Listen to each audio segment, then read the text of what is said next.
Please Nana.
Good afternoon, ma'am.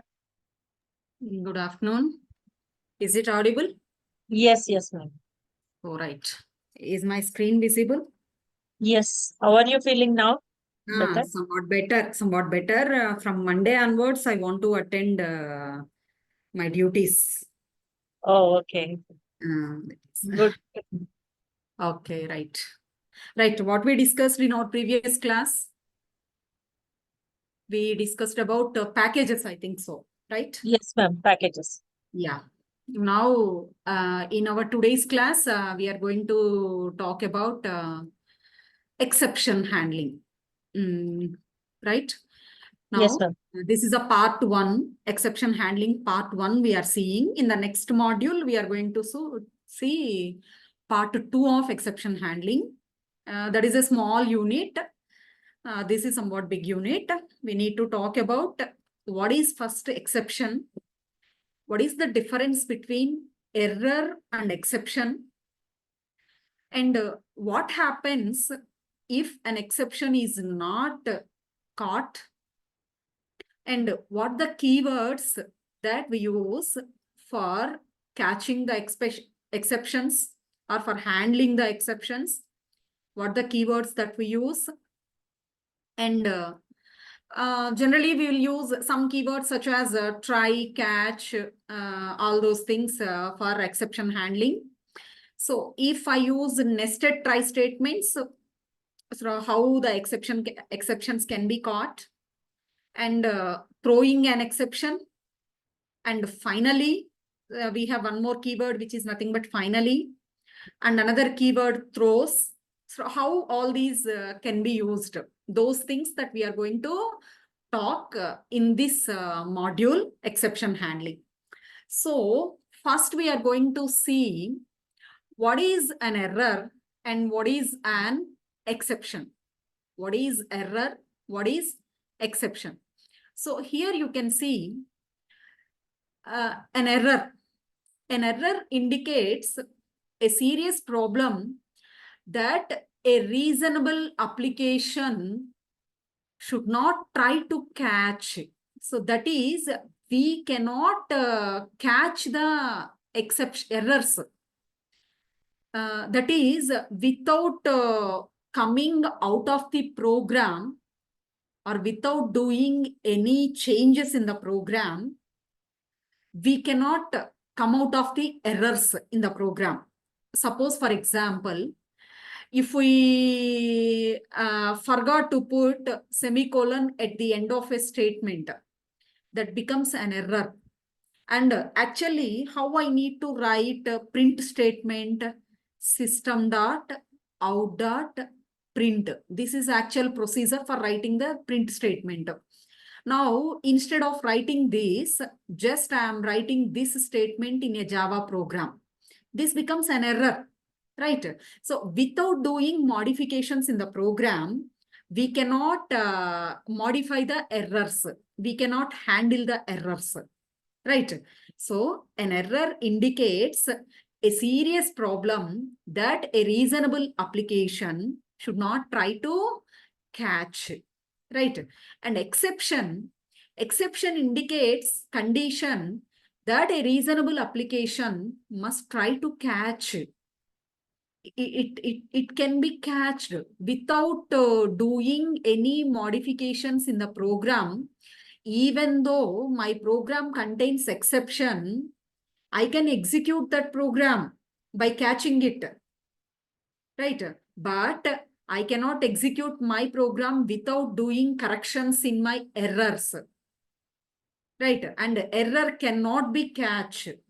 Exception can be catched, right? So now here you can see the definition, basic definition for the exception. An exception is an abnormal event that rises during the execution of a program. It is an abnormal event that rises during the execution of a program, which disturbs the normal flow of instructions. So that is, exception is a runtime error. It is not compile time. It is runtime error. So in the compilation, it will not show any error if my program contains exceptions. So it is a runtime error. While running the program only, it shows this exception statements. Right. Now, here you can see the difference of exception and error clearly. Exceptions can be classified into checked and unchecked, both categories. And errors are always unchecked type. So here exceptions, some exceptions can be checked and some exceptions can be unchecked. But here always errors are unchecked. So now always the exceptions are belongs to the predefined package java.lang.exception. This error belongs to java.lang.error. Now, exception can be recoverable, but error is irrecoverable. So, exception may occur at runtime and compile time, but error always occurs at compile time. Now, for example, null pointer exception, SQL exception, arithmetic exception, all these comes under the exceptions. Now, stack overflow, out of memory, all these comes under errors. Right. Now, I hope that you understand the difference of exception and error. Except one point, What is error is, you are saying irrecoverable. Yeah. How come we generally, after finding error only, we try to fix it, right? Right. Irrecoverable. Semicolon, suppose we are forgetting What is semicolon. Then we here? are, What is meant by irrecoverable means without doing any changes in the program. Whatever the program we written, okay, whatever the program we written, in that program, without doing any changes, error can't be recoverable. I okay, need to do the understood. changes in the program. If error comes means, if I forgot to put a semicolon means, I need to do that change, that semicolon in my program. I need to put that semicolon.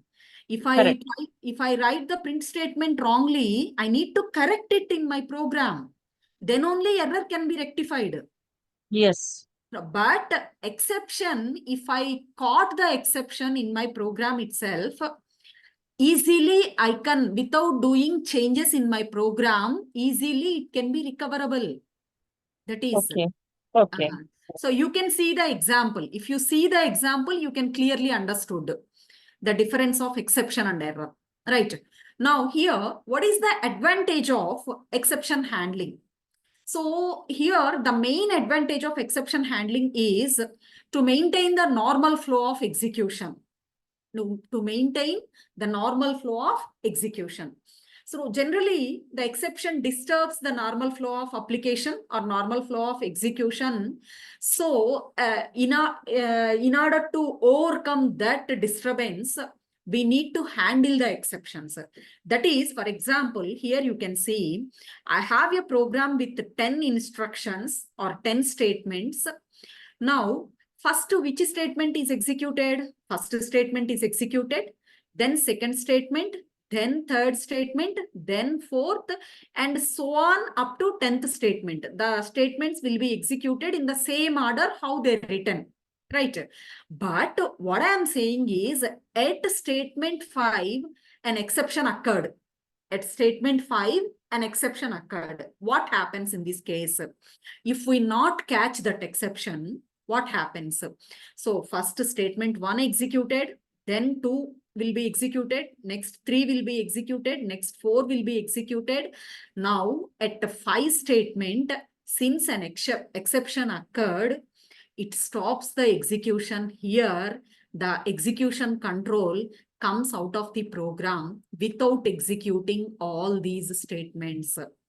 Now, that is the normal flow of execution is changed. It disturbed. Normal flow of execution was disturbed due to the presence of exception at statement 5. So, if I don't want to disturb this normal flow of execution, I need to catch the exception what occurred here. By catching that exception, I can execute the remaining statements which are present in my program. This is the main advantage of exception handling, right? Exception handling disturbs the normal flow of execution. So in addition to overcome that disturbance, we need to handle the exceptions, right? Now, here you can see where the exceptions are present. So all exception types are subclasses of a built-in class, which is to be called as throwable. Here, throwable is a built-in class, which is present in the lang package. Now, all exception classes, whatever the exception classes that I want to catch and all the errors, all those are subclasses of this built-in class, right? It is a superclass of all those things. So here, this throwable class contains both exceptions and errors. Now here all these are the different types of exceptions. We will see the details of all these exceptions in our next module. What is meant by arithmetic exception? What is meant by array index out of bounds exception? What is meant by string index out of bounds exception? Like that, we will see all those exceptions with examples in our next module. And all these are the errors: stack overflow, out of memory, virtual machine error. All these are the errors. Right. Now,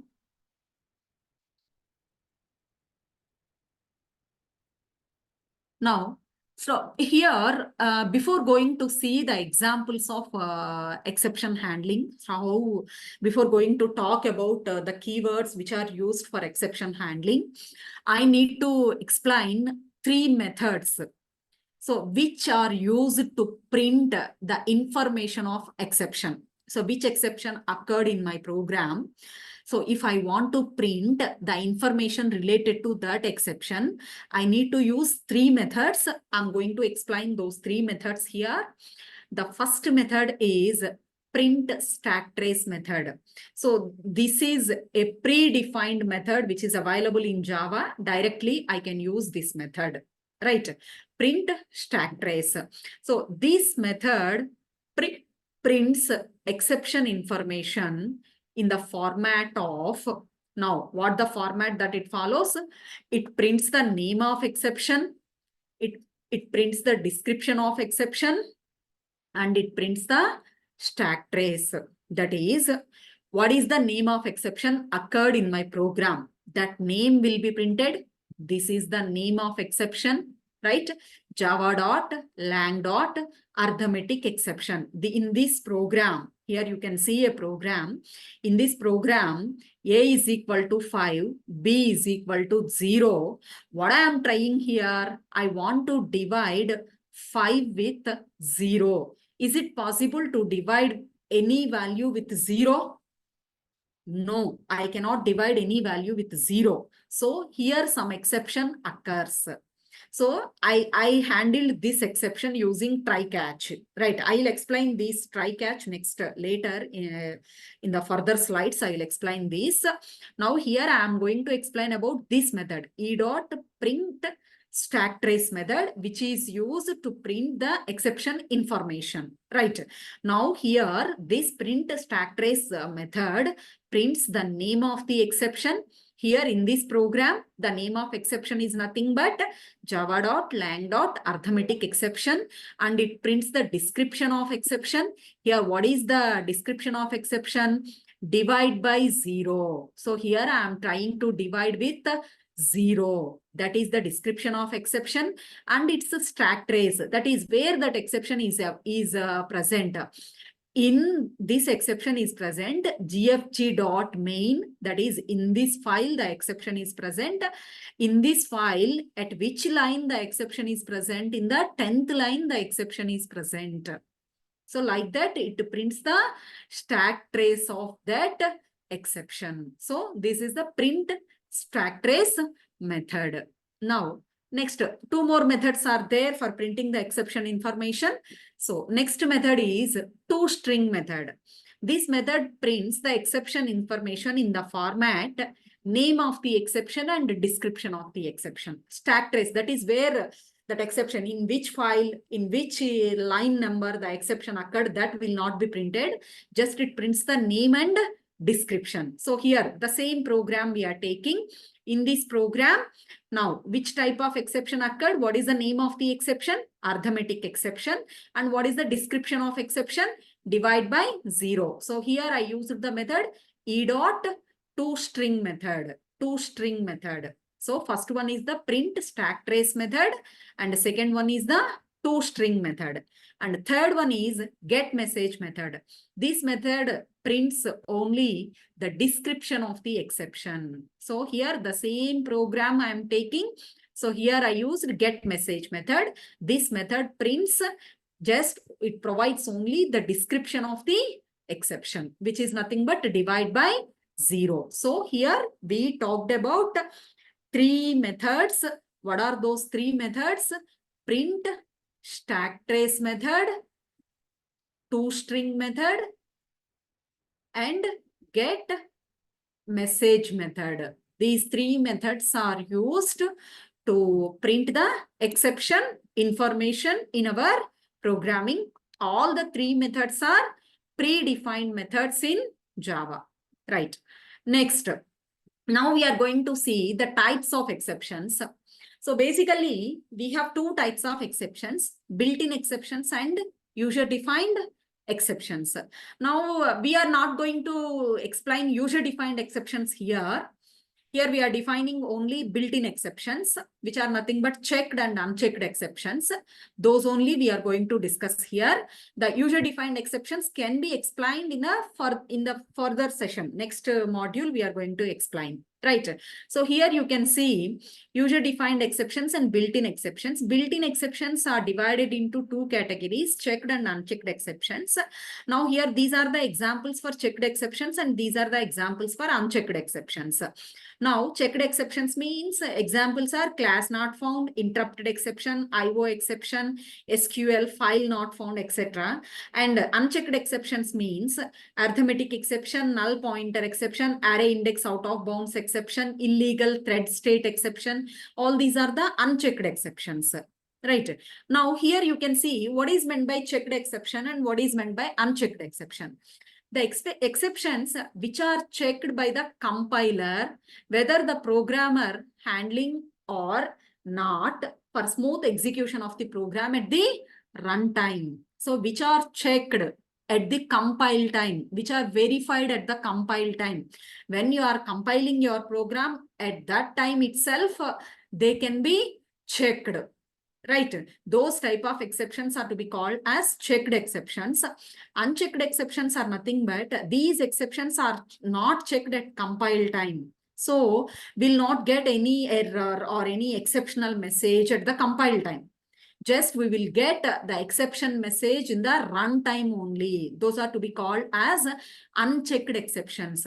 Now, in case of checked exceptions, at the compile time itself, it checks for these exceptions. If there any finds, any exception finds, it gives that exceptional message at the compile time itself.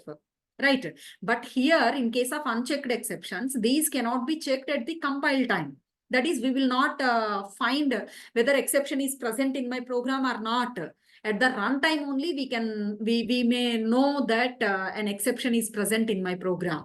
Right. Those are to be called as unchecked exceptions. And here, runtime exceptions and its subclasses, errors and its subclasses comes under the category of unchecked. Always runtime exceptions and its subclasses, errors and its subclasses, all those comes under unchecked exceptions. Remaining all exceptions comes under checked exceptions, which can be checked at compile time. Right. Next, now, what the various keywords that we use for handling the exceptions in my Java program?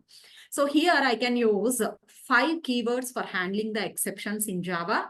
What are those 5 keywords? Those 5 keywords are try,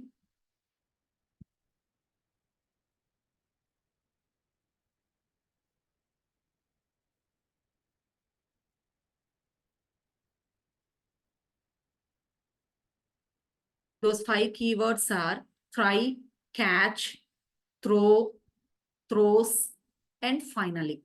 So here we can use 5 keywords for exception handling in Java. Those 5 keywords are try, catch, throw, throws, finally. Now, what about these 5 keywords in Java? How these can be used?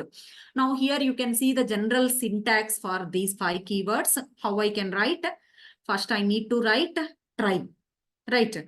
Here, within the try, a block of code should be written, which is monitored for the error or exception. That is, what the lines of code or which lines of code in my program are to be monitored. So I may expect that in second line and third line of my program, there may be an exception occurs.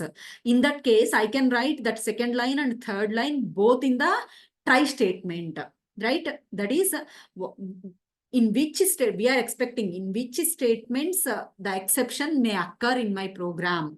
Those statements should be written within the try block. And here, every try statement is associated with a catch statement. Definitely, there should be one catch statement for every try statement. Right. Here in the catch statement, we need to write the corresponding exceptional class and its object. Here, this is the exceptional class, and here it is its object. And within the catch statement, we write a block of code which represents the explanation of that exception occurred in the try block. What the exception occurred in the try block, its information can be written within the catch block. And sometimes a try statement may include multiple catch statements. Now I can write another catch statement like this. Catch, here also I will write the exceptional class and its object and the exceptional information, and so on. Like that, multiple catch statements can be written. Always finally should be written after the last catch statement. So here what you need to understand means, I cannot write first catch, then try. Okay, always I need to write try, then after that catch. Right, like this only I need to write.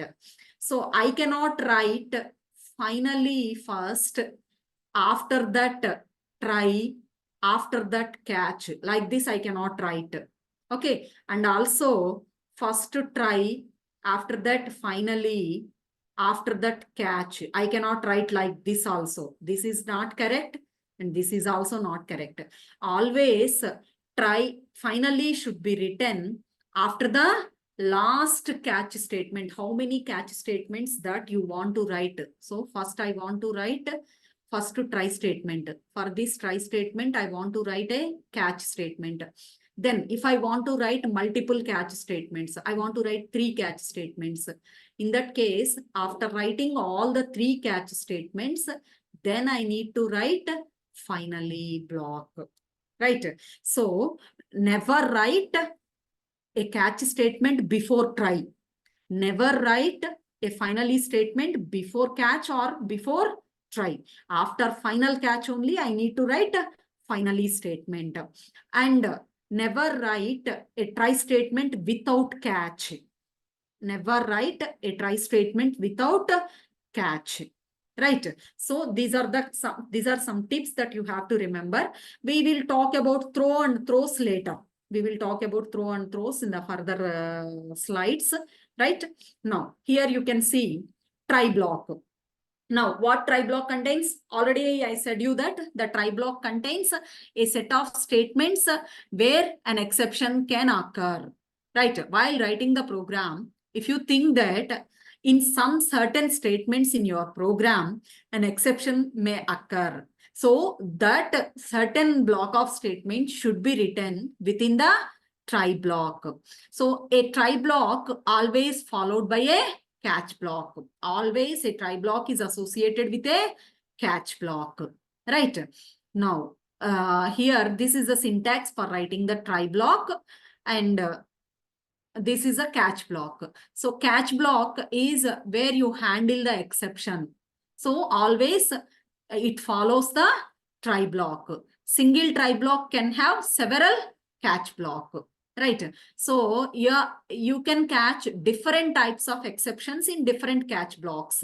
So one catch block can be used to handle the exception of arithmetic.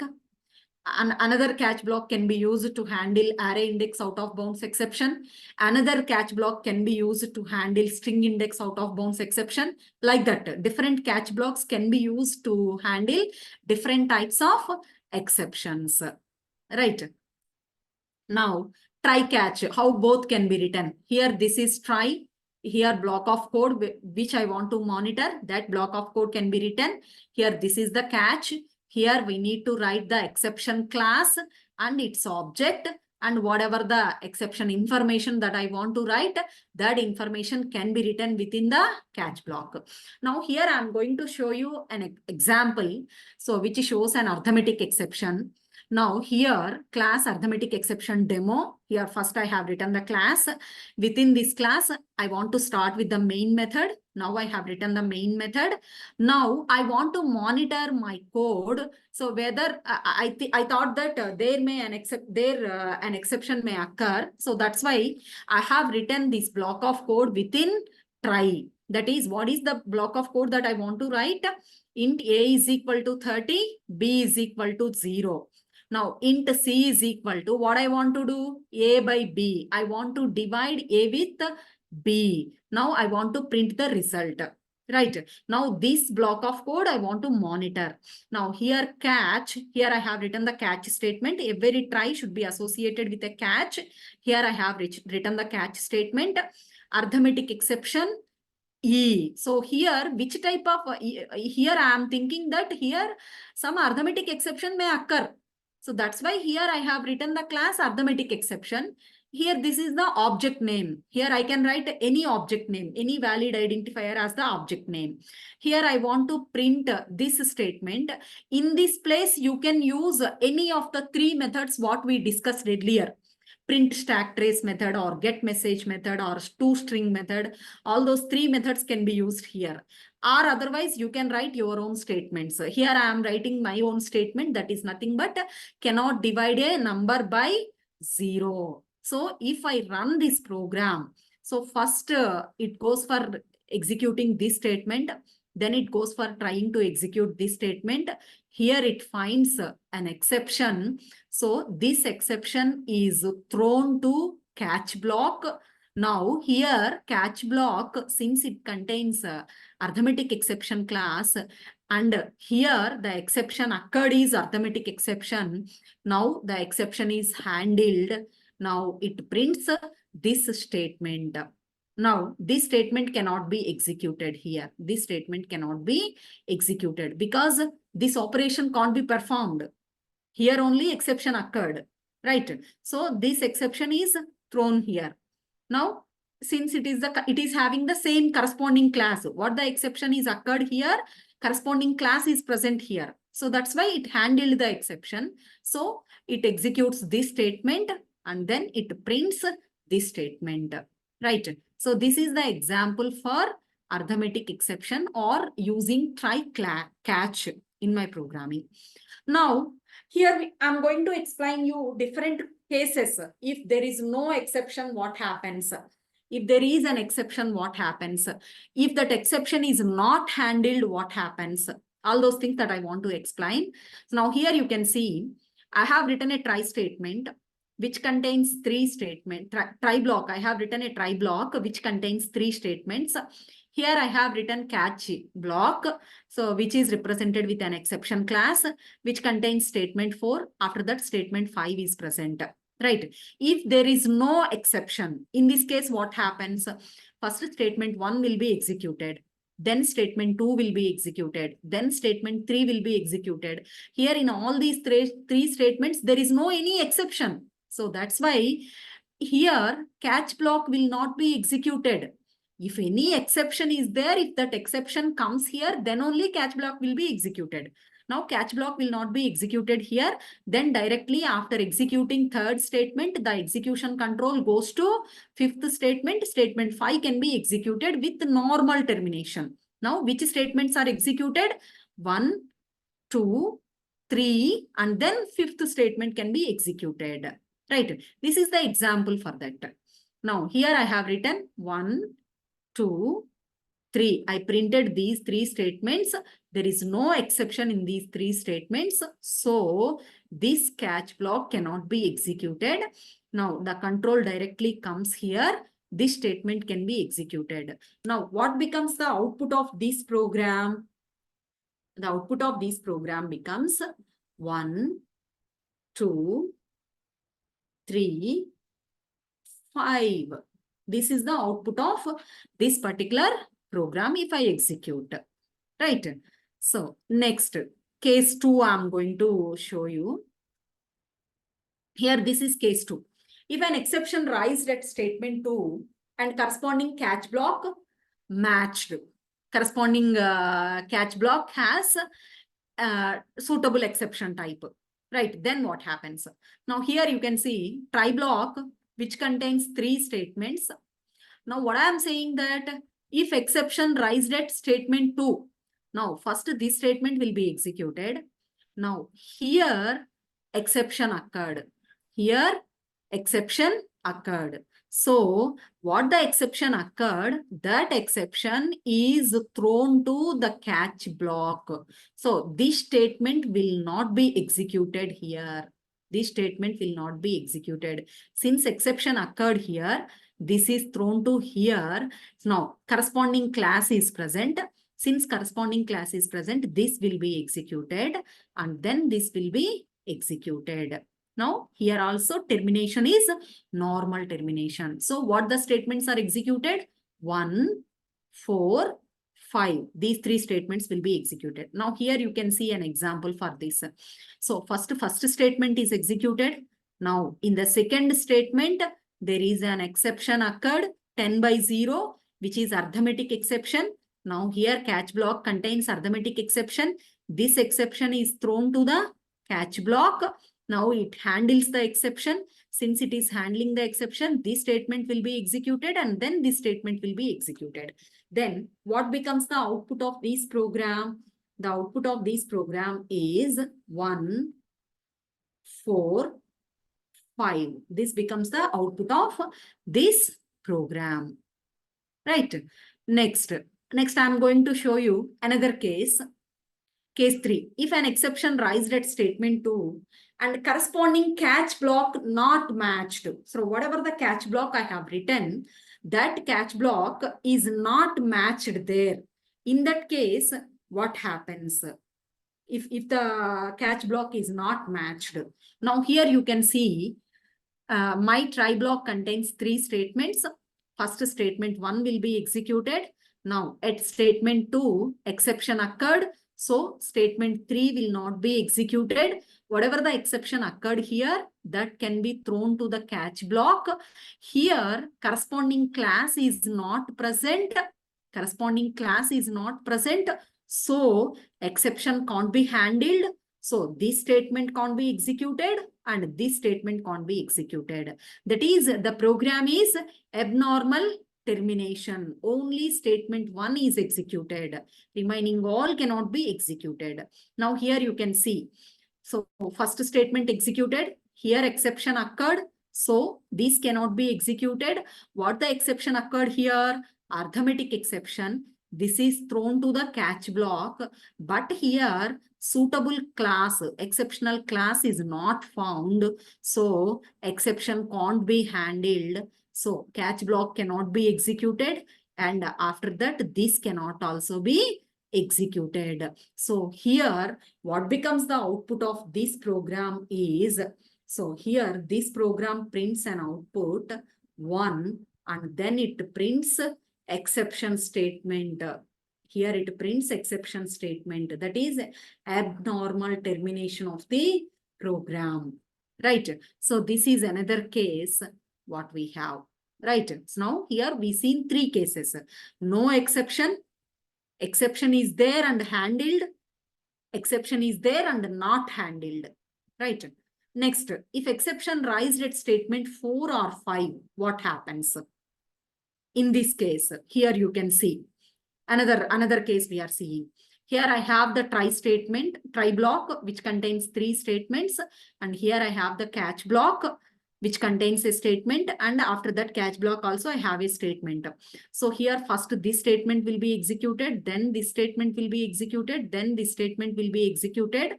And then here there is no any exception occurred in this case. So here catch block can't be executed and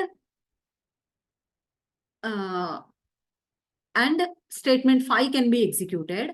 But if there any either this statement or this statement or having any exception statements, in this case, your program can be abnormally terminated. So here you can see,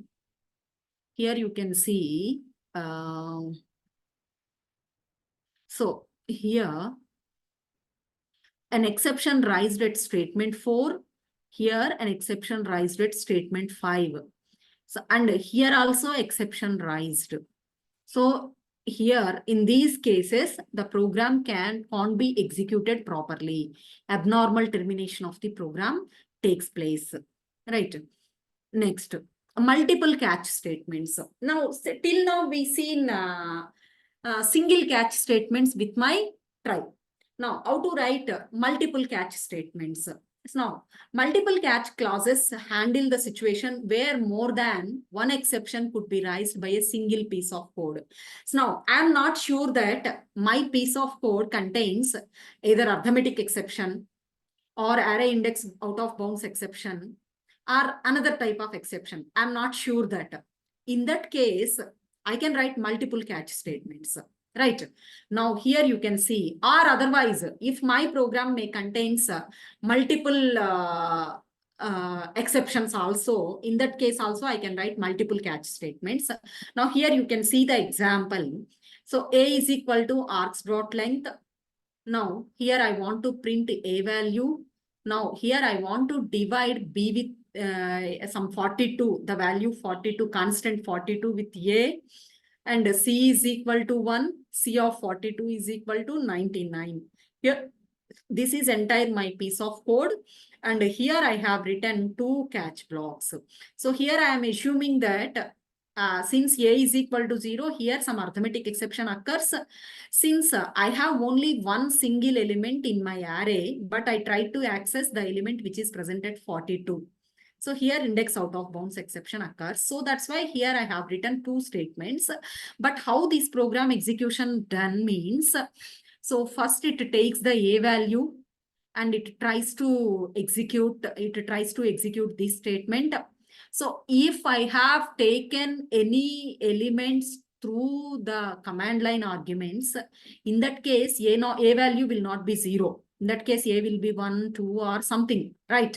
So in that case, here exception may not rise, but here exception rises. This exception is thrown to here. Since it is not found the suitable class, the same exception can be thrown to the second catch statement. Here it found the suitable class, so it prints the message exceptional information, right? Suppose for example, I have not taken any argument through the command line. In this case, A becomes 0. So I tried to dividing with 0. Here itself exception occurs.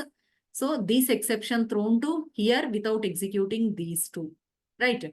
So it finds the suitable class and it prints the message here. Like this, it will execute. So multiple catch statements should be written like this. Okay, and multiple catch statements are arranged in the respective order of exceptions that raised in the try block.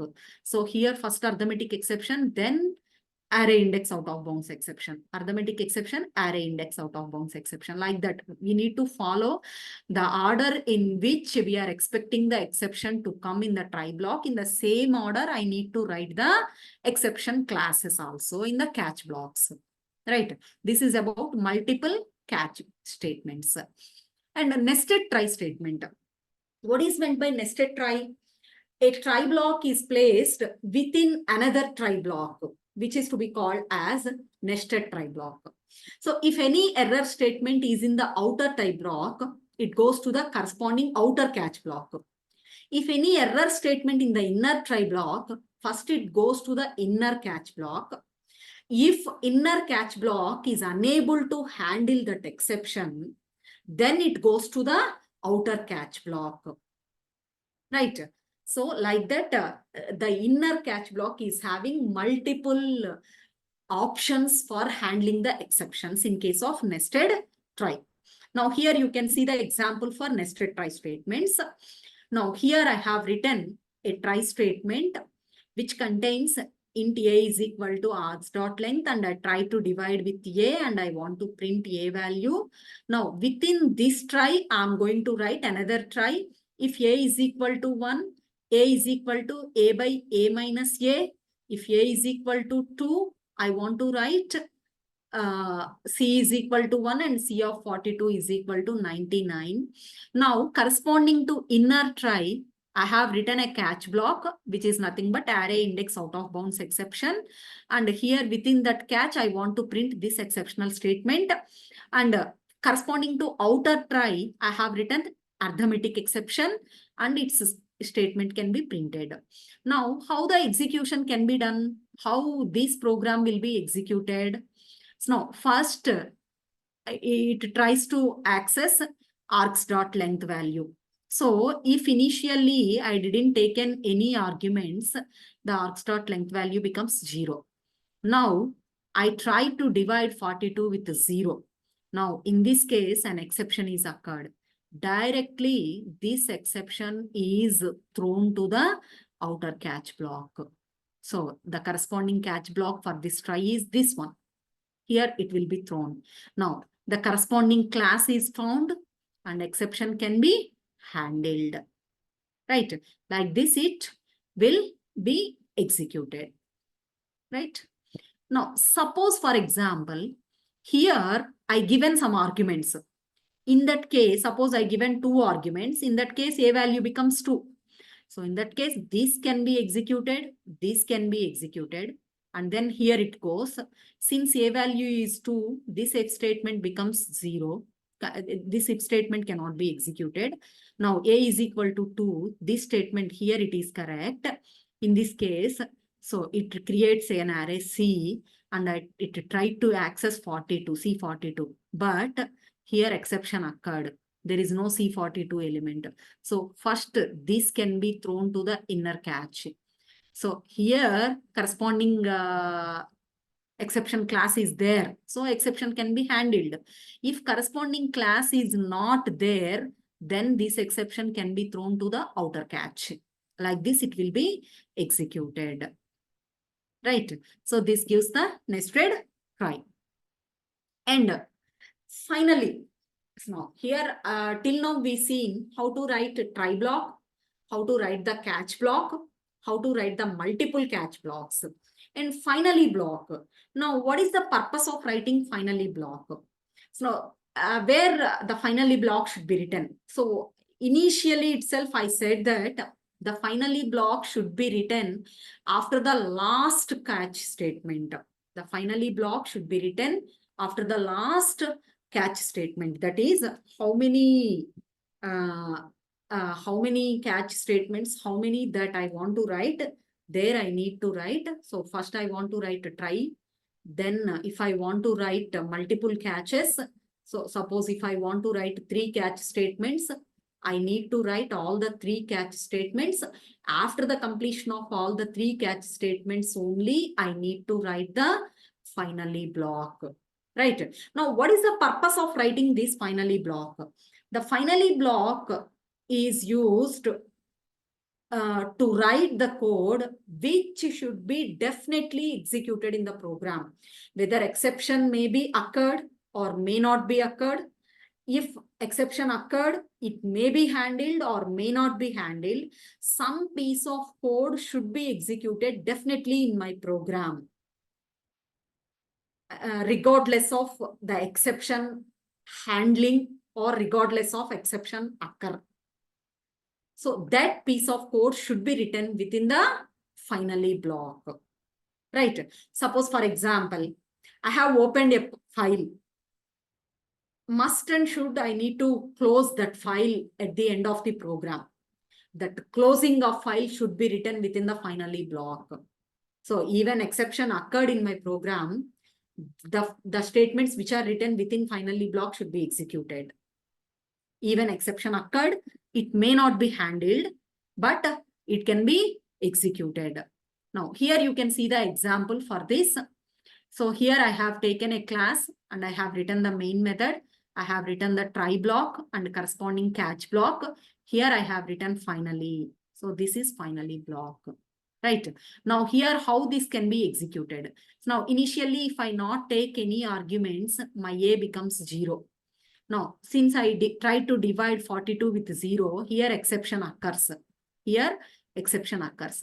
This exception is thrown to this catch block. Since the corresponding exception class is present, it can be handled. It prints this statement, arithmetic exception, java.lang.arithmetic exception, which is nothing but divide by 0. After this, whatever the statements we have written in the finally block, they will be executed. And after finally block also, the statements will be executed since I caught the exception here, right? So this is the execution procedure of my finally block, right? So I hope that you understand where we need to write the finally block. The finally block should be written at the end of the last catch block. After the last catch block only, I need to write the finally block. And which piece of code I need to write within the finally block? The piece of code which I want to execute irrespective of exception occurrence and irrespective of exception handling. Which piece of code I want to execute? Definitely that code should be written within the finally block, right? So till now, we talked about try, catch, finally. Now we are going to see throw statement. Now we are going to see throw keyword. Now here, whatever the exceptions that are occurred previously, all those are thrown by the Java runtime system itself. So arithmetic exception or array index out of bounds exception or string index out of bounds exception, all those are not defined by you.